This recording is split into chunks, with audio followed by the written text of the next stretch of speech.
Hello. Welcome back to Two and a Half Brain Cells, a podcast by Sabia and Andrea. And today we are going to be talking about the sustainability and environmentalism movement, specifically during the COVID era. Savia, do you want to start us off? Just like an intro. Sure. Obviously we know that a lot of people have been advocating for like environmental reform and more sustainability movements, um, across the world, but like particularly in America, where the government seems to be lacking in environmental stuff. Even the Green New Deal doesn't seem to be doing a lot for the environment. It's pretty like restrictive in terms of how much people can do. So, especially during COVID, I guess it got really bad. It looks like there's an exponential growth in garbage that's just not recyclable, not usable. Like, it's literally ridiculous. And I was doing some research earlier, and it looks like in Wuhan, they were like the hospitals were producing 240 tons of single-use plastic-based waste, like face masks, gloves, gowns. They were doing 240 tons per day, and that was at the peak of the pandemic, and that's 6 times more than the daily average before the pandemic. And so they're predicting that the U.S. is going to generate an entire year's worth of waste in less than tons. And Yeah, so so like, it's just yeah, really keep sad more going. than anything how much. No, like just how much is accumulated.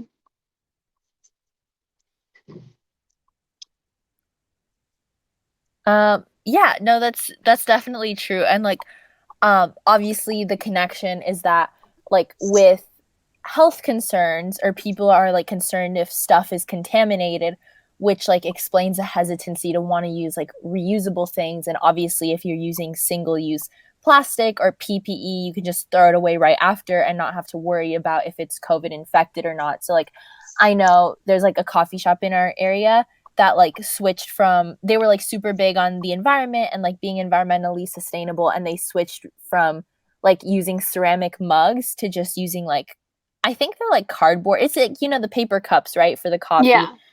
And like I was thinking about this too the other day when I was like riding my bike home from work, and on the side of the road in the gutter, it was filled with like disposable masks. And like Yeah. there's that like you have to reconcile, like on one hand obviously we don't want to be using more waste than we have to be using, but if you use reusable masks, like does that increase your risk of getting sick, for example? Like how cleanable are they?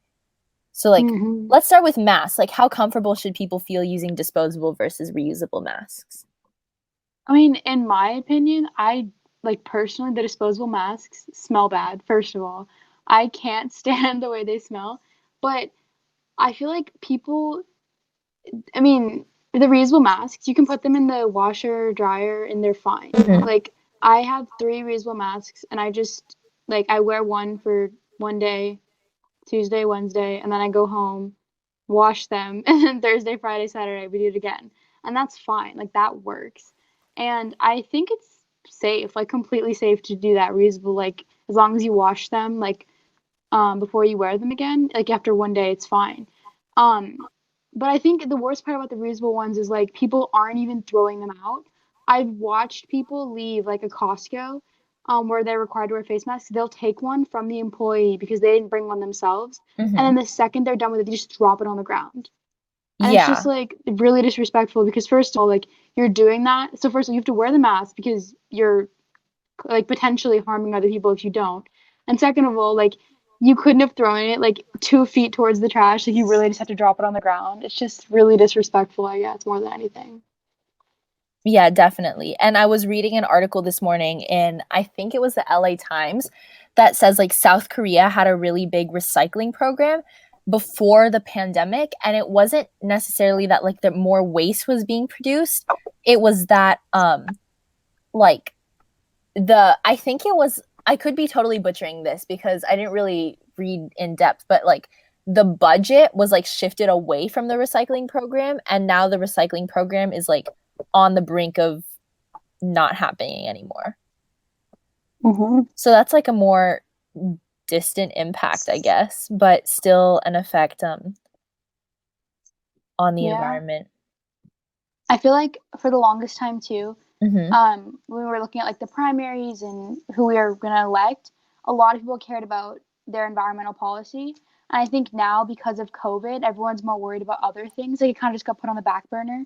And it's Hmm. something that really matters. Like if we're looking at the next 4 years, you should have someone who cares about the environment. And like neither of them have talked about it because they know that all they said is like oil because like at the end of the day, that's all they Yeah. care about. No, definitely. And I think part of the reason that the environment is like on a back burner in this election is that like the hardcore environmentalists, right? It's like an obvious pick for Biden. So Biden doesn't feel like he needs to win on the environmental front as much as he needs to win on like the fracking issue or the healthcare issue because it's like he Mm-hmm. feels like by doing the bare minimum, he's still a given for like Right. the presidency, which is super harmful, right? Yeah. And it's sad because Howie Hawkins is the guy who's running for the Green Party. And the Green Party actually made the original Green New Deal, and the Democrats kind of watered it down and took it as their They own. definitely butchered it. Yeah. Yeah.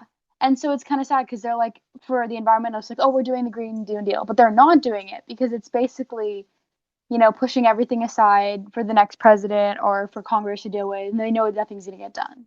Yeah. I was reading up, okay, this kind of strays from COVID, but I was reading about like the Paris Treaty and stuff like that and the specific Mm-hmm. politics of it. And apparently the United States, like when we Obama joined the treaty, the rules were or the agreement, the rules were that he like once you say that you're going to withdraw, you can't actually withdraw until 4 years later, right? And that's really important because 4 years is the term, it's the presidential term in the United States. So Trump, like, officially intended to withdraw on his very first day in office, but the United States can't literally withdraw until November 4th because that's when 4 years ago on November 4th was when he said he was going to withdraw. So the only way that the United States can withdraw from the Paris Agreement is if Trump wins a second term. Yeah, and so I had to do a paper on Trump and Mm-hmm. Obama's environmental policies for one of my classes. And one of the things I looked at was the Paris Treaty. And it's not a matter of like withdrawing or not withdrawing. What it did was it created tension among the people who had signed because losing America is like losing one of the biggest powers, I guess, or whatever. So they Yeah. lost like a structural leadership and it kind of Mm-hmm. let everything go. Like you haven't heard anything about it since, right? Because no Yeah. one knows what to do and countries are starting to pull out. Like they can't obviously officially do it, but they're saying like, "Oh, we're done with this." Like if the U.S. isn't going to do it, then why should we? And Yeah. so it's actually really sad. Trump did it to create tension and like get everyone else to withdraw. He doesn't care, like if Mm-hmm. America had been in it or not, it didn't matter to I him. mean, It was he's all gonna about die before the climate like apocalypse happens. So, right. So um, yeah, but like one of the saddest things with going back to like COVID and the environmental movement and stuff, it's like there's nothing we can do. Like I've asked my like because I obviously go to college and stuff, and I was like, is there a way we can figure out a way to do like because we have to get our food to go. I was like, can we use reusable plastic or can we stop using like the disposable like cups and mhm. containers? Like And Starbucks isn't accepting like if you bring your own mug, they're like, we can't touch this. We yeah, don't know if you're same. germy. Yeah, same here. And it's kind of frustrating because there's nothing else I can do. Like everywhere I go, they're packaging food individually, and you just have to take it. So it's just kind of unfortunate because there's really you're just it's out of your hands. Hmm. And I just feel so bad because I'm like accumulating so much plastic, and I know I am. And then I Hmm. found out, my dad and I found out in March of this year, a couple articles came out from Greenpeace that plastic actually isn't recyclable, which is really sad. So there's not much you can do with it. So Greenpeace basically released this article that about 360 different types of materials that are supposedly recycled can't be Hmm. sorted and they can't actually be like there's nothing you can do with it. They just accumulate. Yeah, so And yeah, it's not that it literally can't be recycled, but that the environmental impact of recycling is like not fantastic. And there's a lot of, like you said, like a lot of types of plastics that straight up can't be recycled. Like I used to work in a restaurant, right? And we hmm, would give people their to-go orders in like black plastic containers. yeah. And eventually, like before obviously I quit, but like before, um, we I completely lost my train of thought. Oh yeah. So they like switched to, like that cardboard paper that's like waxy on the inside so it doesn't like Hmm. get smushy. But because like the black dye in the plastic makes it not recyclable. And I always thought that was Yeah. interesting. It's like, what's the point of, like, why couldn't you just use regular plastic? Yeah, that What is the whole plastic, point? that's the plastic my dining courts use, and you can't, even though the bottom says that it's recyclable, you can't recycle it. And so Mm-hmm. people are like, "Oh, just like put it in the recycling, it's fine, you're doing your part." But I'm not. And also, you are not supposed to throw plastic with food in it in the recycling bins. So if Yeah. people actually want to recycle, you have to like wash out all the plastic you've used and then recycle it. And no one Mm-hmm. does that. So it's like ruining it even more. No, definitely. And I have like an uncle who works for the like the kind of county or like the regional trash disposal companies. And Hmm. he says he like drives the trucks that like deliver huge amounts of trash to like the landfills. And he says like Yeah. every like before it was already a crisis, right? Before the pandemic, because like every couple months or so, like the city needs to like find a new place to like dump trash, and we're literally like running out of places to dump trash, but obviously Yeah. it's been like hyper accelerated by COVID because people are just like disposing so much because they're scared to like wash it. Yeah. That yeah, we're literally like running out of places to put trash. But Yeah. I have a question for like dentists and doctors and people that are in like very, very high contact. Like, is it even possible for them to use reusable masks or reusable PPE?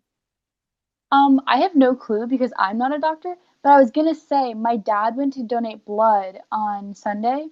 Um, Mm-hmm. and he came in contact with one nurse. She had to change her glove like 5 times with just my dad. Like he was the only other person in the room, but like she like went on the computer, typed up his information, took off her gloves, pricked his finger for the like iron sample, took off her gloves again, and like each time put on a new pair of gloves and wasted at the end like 5 pairs for one That is person. excessive. Yeah. Like I had to do a And blood lab earlier this year and they didn't even do that for me. yeah, and so it's like ridiculous the cautions, I guess, almost. And I sure like to a certain extent I'm like, okay, that's fair. Like they're trying to like, limit Mhm. their exposure. But at the same time I'm like, at what cost are you doing that? Because your need to like stay healthy is going to negatively impact the earth on a large scale. And so I don't know, it's kind of like hurtful, I guess, because I mean, I think doctors know they're taking a risk when they choose Mhm. doctors. And so I feel like before, if they weren't changing their gloves that often, why do it now? Because you were exposed, as a doctor, let's say before March, you were exposing Mhm. yourself to probably a bunch of stuff wearing one pair of gloves per person. And now just because you're using five, you think it's going to make a difference? Like you didn't care before, so why do you care so much now? I don't Okay, but know. then also on the other side, like there's doctors that are like especially high risk when they're dealing with things that are like biohazards, right? Like I remember one time like for my stomach issues, like I had to do like a stool sample and obviously they gave me like six different bags to put it in because if Mm-hmm. I had like a parasite or something and I was like exposing because then I had to put it in the freezer too. So let's say I put like a parasite bug infection thingy in the freezer and then like my entire family gets sick or like let's say when they're drawing your blood, so I have to get my blood drawn like all the time for like obviously my health reasons, and then like when they're done with the needle they put it in like a separate plastic container that's labeled biohazard, and obviously like you can't touch that because what if I have HIV or something and somebody else touches the needle and they like get contaminated and like the rest of their lives are ruined. So how is like putting like biohazard plastic bags and like disposing needles or like giving disposable needles a different situation from like I don't know, switching gloves. I mean, I just feel like if the doctors felt safe, like, because what you're saying, right? They were disposing it obviously and taking precautions. If they were taking those precautions before March at a normal rate and they Mm-hmm. felt safe, I just don't get why the rate is increased by 6 times the amount of plastic wasted now. Because, like, if you felt safe before, why would you make a difference? Like, to me, that seems like either A, there's a fundamental flaw in the way we handle medicine, or they're being extra precautious and there's really no reason. I think it's a little bit of both. I can say that's Yeah. like pretty solid. I But just also then like people also need to be like safely disposing it too because then that raises a whole other issue of like I went to the beach like a couple months ago and there was just disposable masks everywhere and it's right. like this is not doctors being safe. This is just people chucking their mask in the gutter and then it washing down to the ocean. Yeah, that's also true. Um, and also it's just kind of weird that people, I mean, it's shocking to me that people are littering in general, but then to litter a face mask, like, especially when Like, I what see if it, you and have COVID? yeah, That's like so literally. gross.